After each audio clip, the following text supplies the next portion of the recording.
Jesus Christ. How about this? Let's start off with my predictions going into yesterday. My predictions going into yesterday was the Celtics was going to win. I don't know what to tell you. I thought the Celtics had a lot of momentum. I know we've been looking shady at TD Garden, but Game 7, for all the marbles, I thought we had it, man. I ain't gonna lie. I thought we had it. But what I saw last night was exactly what I said this team was after Game 3. I can't even front. I can't even front. Like, literally, I was on the verge of being proven wrong. But everything I said after Game 3 still stood the test of time. Unfortunately for me. Number one, this team is complacent and entitled as fuck. This is a team that plays down to the... I swear to God, this is not no disrespect to the Miami Heat. But this is just a team that plays down to their competition. This is a team that does not respect their opponent enough. And when they get punched in the face, now they want to act like they're the victim. Now they want to act like their backs are against the wall. Most of the time they actually are. But when push comes to shove, your backs wouldn't have been against the wall if y'all actually played well from the jump. And Game 7 was the epitome of that. This whole series was the epitome of that. I want to sit up here and make excuses all about injuries and referees and this, that, and the third. But when push comes to shove, we shouldn't have been down 0-3. Push comes to shove, we shouldn't have been in a position where for 4 straight games, we were on the brink of elimination. Push comes to shove. So I'm not going to sit up here and make excuses for this team. I understand that Jason Tatum got injured in literally the first possession of the game, and that is unfortunate. And I do wish I saw the Celtics fully healthy last night. Malcolm Brogdon was not fully healthy. You can even make a case that Jaylen Brown wasn't fully healthy last night. But injuries are a part of the game. I'm not going to take away from what Miami has done just because our squad is injured. The same way I would hope if we won, the Miami Heat and their fans would not take away from what we've done because Jimmy Butler is injured, Gabe Vincent missed Game 5. I'm not going to do that. I'm not going to take away from what Miami did against Milwaukee because Giannis was injured.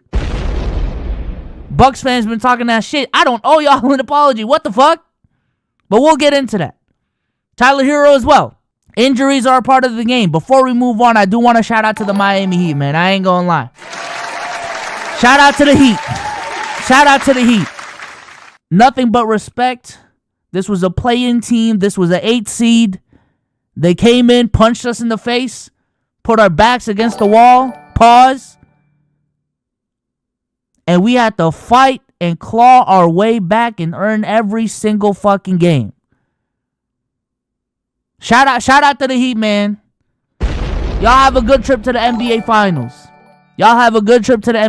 Y'all enjoy y'all time there. Win or lose.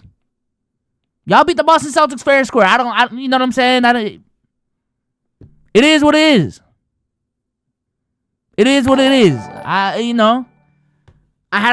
I've been having respect for the Miami Heat for the last, 2 years. Going into last season, they were like my sleeper pick coming out the East. And they were literally one game from coming out the East. You know what I'm saying? After last year, as an opponent, I know motherfuckers want to bring up that 3% graphic that ESPN posted. But going into the series, I can only speak for myself. I thought this was going to be a dogfight. I thought this was going to be a bar fight. Did I think they were going to 3-0 us? No.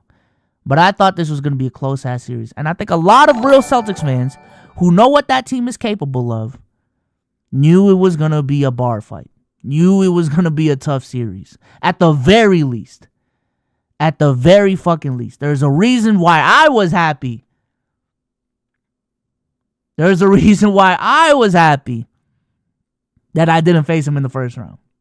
Because I knew what this team is capable of, regardless of the seeding. I knew what this team plays like against the Boston Celtics specifically. And they balled out. Man, shout out to the Heat. To me, it's an annoying ass franchise. For me, like, but all respect, bro, because I ain't gonna lie. Going out there and seeing the Caleb Martins and the Gabe Vincents and the Max Struces of the world cook my team is annoying, bro. I ain't gonna lie. That shit is annoying. But here we are, man. All respect to them. They're great coach, great organization. You know what I'm saying? They've been building something. They've been building a culture there that has, that has been there for a long ass time.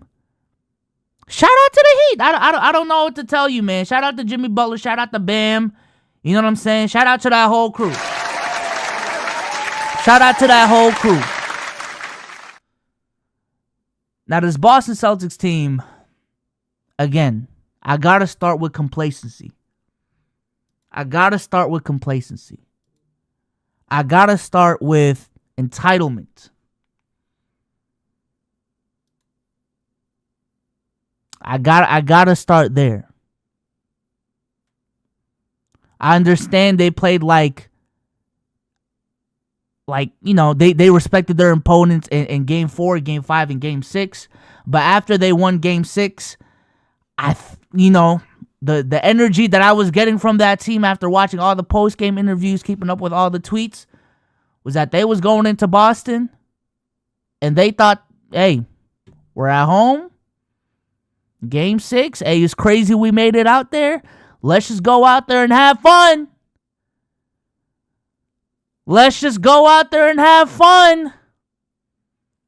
And you saw it within the game. It didn't feel like we were playing with a sense of urgency. I want to pull up the Joe Mazzulla quote going into Game 7. Motherfucker was talking about, Hey, guys, put a smile on your face, man. Put a smile on your face. Whatever happens, but go out there and have fun. That sounds like Russell Westbrook. That sounds like Russell Westbrook, dog. I ain't gonna lie. Let's just have fun. Game 7. Winner go home. Chance to go to the NBA Finals. Let's just go out there and have fun. Shout out to the 1200, by the way. Jesus Christ. I'll get to the super chats in a minute, but let me go on my soliloquy. Post game,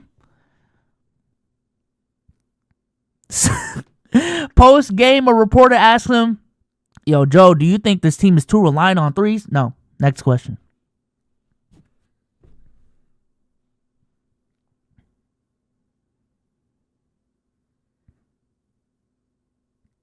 Come on, dog. Are you serious right now? Come on. I know this is a 3-point shooting league, so we just can't, shoot mid-rangers, mid-range jump shots the whole time and just attack the rim the whole time. I understand that. I understand he's a rookie coach. You know what I'm saying? And expectations shouldn't be this high from the fact that he's a rookie coach, but expectations are this high because this team has championship aspirations. But for this team to be that 3-point reliant, when the 3 dudes throughout the whole season shooting the most threes for the team was shooting 35% or lower, is dumb as fuck. It's dumb. That's dumb. That's dumb. It would be one thing if we were the 2018 Houston Rockets being led by James Harden and all those fucking shooters that they got, but that ain't us, buddy. That ain't us. Our 3 best shooters Our three guys that were shooting the most threes throughout the whole season was Jason Tatum, Jaylen Brown, and Marcus Smart. And our game plan was to shoot the lights out the building? That's dumb. That's a dumb strategy. That's a dumb strategy. With that being said, though, after the game last night, I'm going to just keep it a buck. Shout out to Let's Keep It a Buck.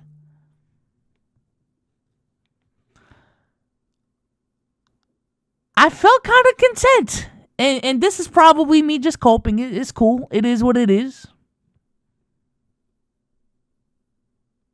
It probably is just me coping. But this has been one of the most exhausting seasons as a Celtics fan from start to finish.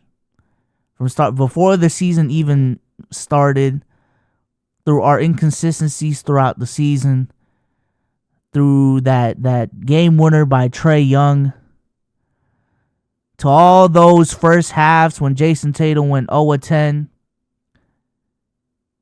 to that game 6 where Jason Tatum went 1-14 before going into the fourth quarter, and then he just turns it up out of nowhere, to that game 7 where he dropped 50 and we blew Philly out the building, to the first 3 games of this Miami Heat series, to that game 4, that game 5, that game 6, and that game 7, I have lost years through all of this fucking stress, bro. I have lost years.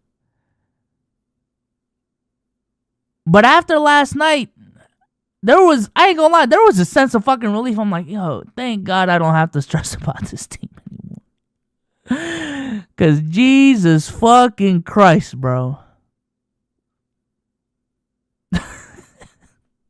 It was a stressful ass fucking season. Stressful ass season. But also, I think I would have been more mad if we got swept, for real. I think I would have been more mad if our season went out without us even taking a swing at the bat. You know what I'm saying? With us just giving up in game 4, with us even losing at home in game 5. At least we fought back. At least there was a resiliency there. There was the team showed resiliency. But that's not me making excuses. To me, the season was still a failure. Period, point blank. Not making excuses. The season was a failure. I'm disappointed. And it is what it is, man. We just got to live with the results. Now let's really talk about it, man. Jaylen Brown. At this point, I'm looking at the future. Jaylen Brown. Holy!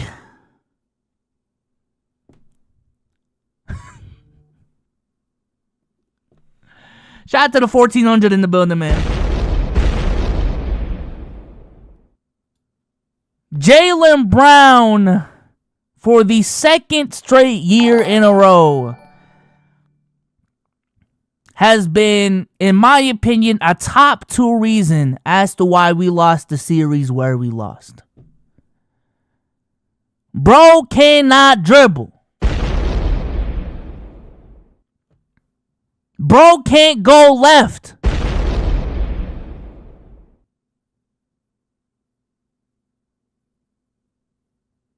I don't know if it's the injury. Again, I'm not trying to make excuses because he had the same problems last season. And it pains me to say this because I'm a Jaylen Brown fan. I followed this franchise, this team, since his rookie year. But we gotta be real. We gotta be real with ourselves, man. And this is what I said after game 3 on that Souls and Sage video. Shout out to the 1500 in the building. Jaylen Brown, it ain't disrespect that we're looking to trade you. We're just being real with our situation, and we're looking at what possibly could be better for this franchise. Jaylen Brown, it ain't disrespectful that we're a little hesitant on giving you a supermax. It's not disrespect. Because in the playoffs, your playmaking gets scary. Your scoring takes a dip. Your shooting becomes inconsistent. When you're not scoring the ball, I don't know what you're doing out there. Your handles have been sus and you keep turning the ball over. And defensively, I'm going to just keep it a bean. You haven't been that good. So you mean to tell me it's disrespectful for a franchise? And I understand that he's earned it, right? There are certain things that you need to do, certain criteria that you need to hit to be qualified for a Supermax. So on that front, he's earned it. But when you look at the new CBA, when you look at the team's construction, and when you look at the fact that they also need to give space and have space for a Jason Tatum Supermax, which I think he deserves, Jaylen Brown, when this is how you're performing in the playoffs, I'm sorry. But I personally would not give you a Supermax. And it's not disrespect. It's not the team, they betrayed me. No, it's just being real. Because this team they have a championship window right now. Right now. I saw it. Y'all literally saw it last night. There's a championship window right now. And if the thing that's going to improve this team is trading our second best player for someone who can fix the problems that our second best player has, then I'll take it. I'll take it, bro. Also, going back to Joe Mazzulla, he won me back a little bit with the last 3 games. I'm going to keep it a bean. He did. Just a little bit. Not a lot, baby girl, just a little bit. Shout out to the 1600 in the building, man. And shout out to the Super Chat goal. Reached the Super Chat goal. Got to the membership goal as well. The new goal is 400. Shout out to the 1600. This is a career stream, though. Jesus Christ. From the reports that I've seen this morning, and only time will tell if they're actually fucking, if they're actually true or not. It looks like they are keeping Joe Mazzulla. And their remedy is just hiring more veteran assistant coaches. Oh, boy. Oh, boy. And if this is an overreaction, it is what it is. But I still think Joe Mazzulla needs to go, man. And again, it depends on really what this team wants to do. If this team is trying to compete in 2024, not 2024. If this team is trying to compete in, 2026, 2027, maybe keeping Joe Mazzulla is fine. Maybe keeping Jaylen Brown and taking a bet on Jason Tatum and Jaylen Brown is fine. But if we're trying to win a championship next year and be in championship contention next year, we're going to be in the playoffs. Heck, we might be back in the Eastern Conference Finals, but we ain't winning with this dude, man. I ain't gonna lie. And it's annoying because I understand why he has, the rookie mistakes that he got, because he's a rookie. He's a rookie. You know what I'm saying? Ultimately, it does fall more on Brad Stevens. It does fall more on the management for picking him as the replacement for Ime Udoka on a more permanent level. But I just don't think he's that guy for real, man. I don't think he's that guy. We need a more experienced coach out there. We do. That's if we're trying to win a championship next year. Shout out to the 1700. Jesus Christ. Jesus Christ. I looked at his age this morning. I know Casey in the chat is saying it. Dude is 34 years old. Our championship level head coach. The dude that's supposed to lead us to a championship is 36. Or not 36, 34, I think. Let me double check. He's 34. Now, to put that into perspective, James Harden's 33. He's younger than Al Horford. He was playing Jimmy Butler in college. This is our head coach, dog. This is our head coach. And again, I just want to emphasize, I don't even think he's a bad coach. I think he has a bright future ahead of him. But right now, for a team trying to compete for a championship, he's just not it for me. He's just not it for me, dog. I ain't gonna lie. So now, with that being said, let's talk about next season. I guess. We'll talk about the finals in a second here on this stream. But let's talk about next season then. What do I think the Boston Celtics need to do moving forward? Number one, sign Jason Tatum to a Supermax. I know he's been inconsistent to some people. In my opinion, that's a little bit overblown. But in my opinion, this team still needs a franchise guy. In my opinion, Jason Tatum and what he's shown up to in his first 6 years of his career as a 25-year-old, listen, it ain't perfect. It's not perfect. I'm not going to put the him moniker on him. He's not in the best in the world conversations. But for a 25-year-old, I'm still willing to bet on that guy moving forward. You know what I'm saying? I'm looking at the all-time greats and what they were at 25. There were hurdles that they needed to climb. There were weaknesses in their game that they needed to improve on.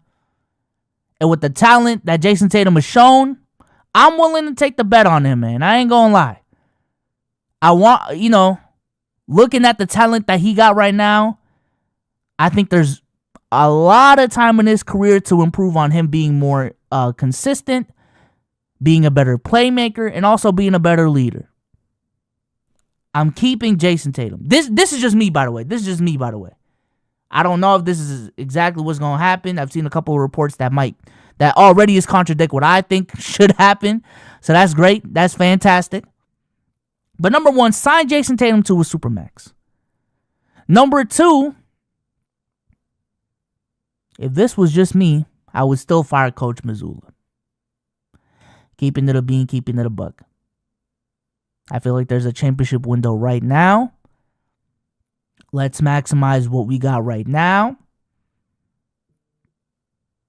Let's not waste years of Jason Tatum's prime so that Joe Mazzulla can have a little bit more time to catch up. Let's get a championship coach right now. Number two, trade Jason Tatum. Jesus Christ. Trade Jaylen Brown.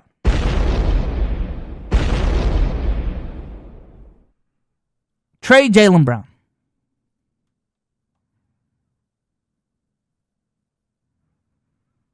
Not Jason Tatum. Jesus Christ.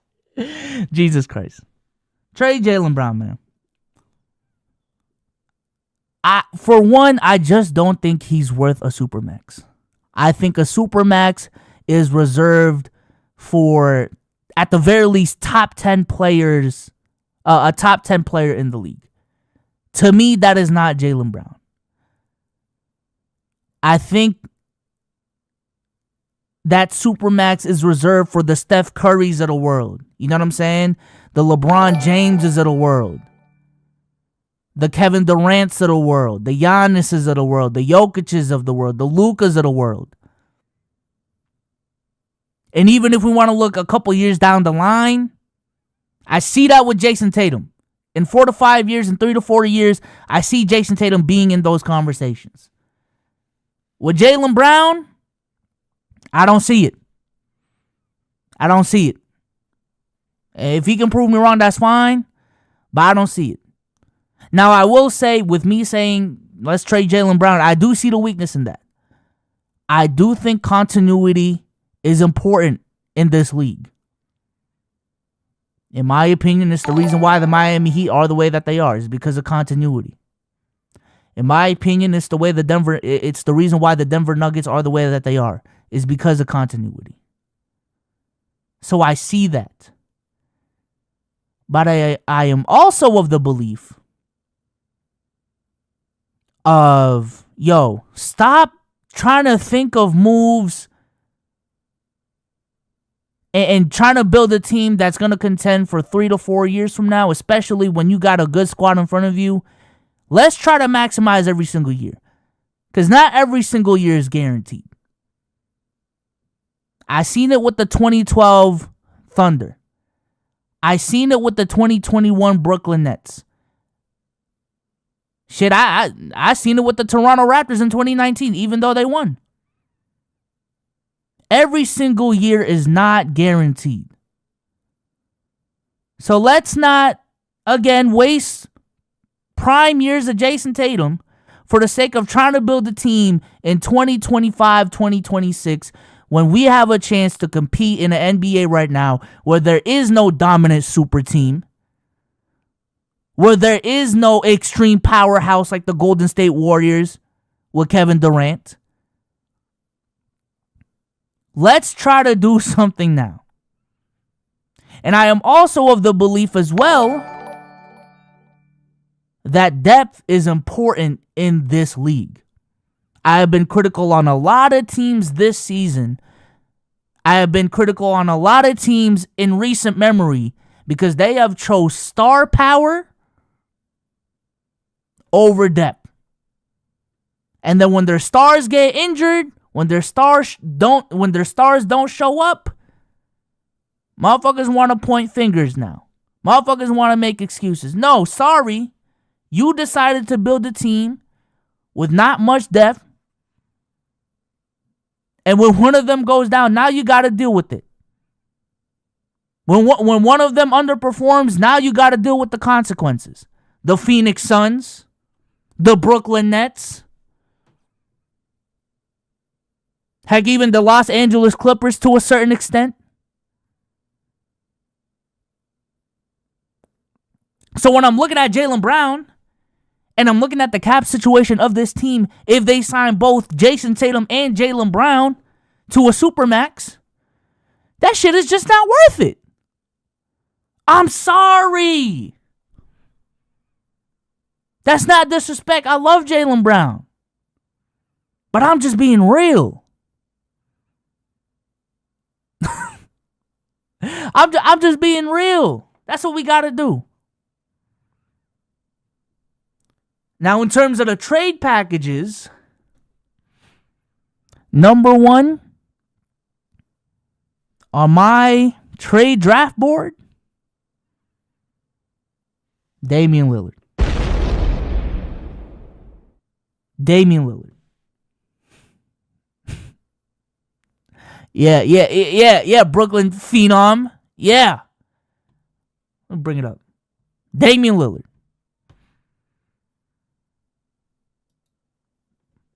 I think we need more dogs on this team. I think we need more shooting. I think we need more playmaking. I think we need a dude that can dribble in the playoffs. I still think we need a strong second option on this team next to Jason Tatum. Or heck, even if Jason Tatum wants to take a step back, I am fine with Damian Lillard being my number one. You know what I'm saying? It is what it is. So my number one option, my number one target is getting Damian Lillard. My number 2 option, and this is going to shock a lot of y'all, Bradley Beal.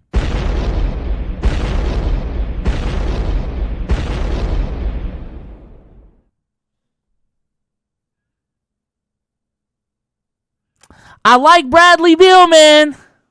You know what I'm saying? I just lost 2 viewers on that. I like Bradley Beal. This is Jason Tatum's childhood friend. And I know his contract to some of y'all still seems scary, but I'm telling y'all right now, with the new salary cap, is not as bad as y'all think. He's also not as old as y'all think. And I think pairing Jason Tatum with a guy who has proven to be already a great number 2 in the past, next to John Wall, with a guy who can create his own shot, with a guy who can move off ball, with a guy who can play make and dribble in the playoffs and get a bucket on a price that's going to be better than $230 for 5 years, with still a decent amount of time left in him, I personally like Bradley Beal on this team. John Wall, I did not say John Wall. But I personally like Bradley Beal on this team. I ain't going to lie.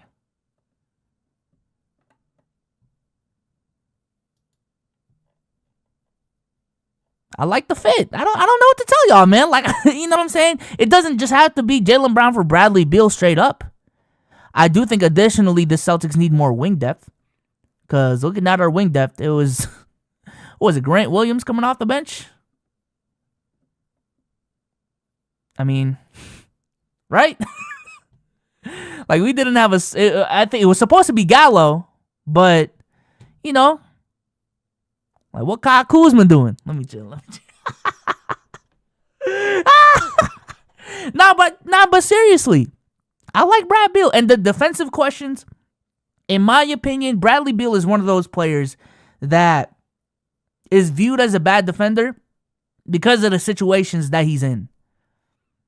He's been, in recent years, he's been in situations where he has needed to solo squad. You know what I'm saying? Kind of similar to Devin Booker. He's been in situations where he's needed to solo squad and he can't put a lot of attention on the defensive end. I think if he goes to the Boston Celtics, he's going to have more room to work on the defensive end. You know what I'm saying? So, yeah, I like Bradley Beal. Aside from that,